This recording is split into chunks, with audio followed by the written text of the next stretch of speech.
we have a project that is sort of being pitched as the next beau travail, and it's also employing a beau travail figure. So, as we both know, Locarno sort of had to adapt to the COVID situation. What they did is they were really proactive in supporting projects that physically don't really exist, but are in different stages of production. I'm thinking of the initial 10 international filmmakers, but they're also getting behind some newbie talents. And among those people, we have a filmmaker named Helena Wittman. She's a cinematographer who's done a lot of smaller shorts, but started her filmmaking career with a film that she released at Venice called Drift. And so the Variety had mentioned that her next project involves one of the Dogtooth ladies and Denis Lavant. So yeah, these are the type of films that end up populating some of the larger fests, Eurofests in the upcoming year ahead.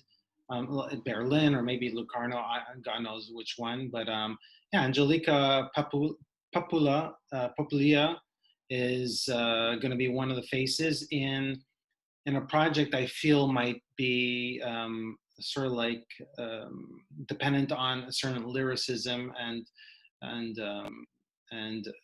a lot of imagery and yeah. I don't know if you want to dig down into that, but yeah, what was your? Yeah. So yeah, you're right. This is a film that would be something, I would circle on a Cannes or Venice lineup as something that's intriguing. So we have, Denis. You mentioned the two actors, Denis Lavant and Angeliki Papoulia, in a story that is inspired by beau travail. In this case, it's about a woman who takes a trip on a ship with an all-male crew, goes to Marseille, Corsica, then eventually lands in Algeria, where she meets a legionnaire played by Denis Lavant, who also played a legionnaire in beau travail. So there are some echoes there. It'll be interesting to see how they connect or don't connect, or whether narratively or thematically. I would assume more the latter. Mhm. And yeah, I mean, it's again, I don't have much to say except it's a film that to keep an eye on, because it's one of those projects that could surprise, that could break out and really get this filmmaker some greater notice and some more attention. So yeah, I mean, that's about all I can say. It's one to see how it progresses. I believe it's going to start shooting very shortly. So it could be something we see as soon as next year, making its way across the circuit. Yeah, Human Flowers of Flesh is something that we'll be tracking, and I think Angeliki, her talent set, her skill set is certainly something I like revisiting. I like seeing how she's shaping her filmography. And for Denis, I think he's in an interesting sort of like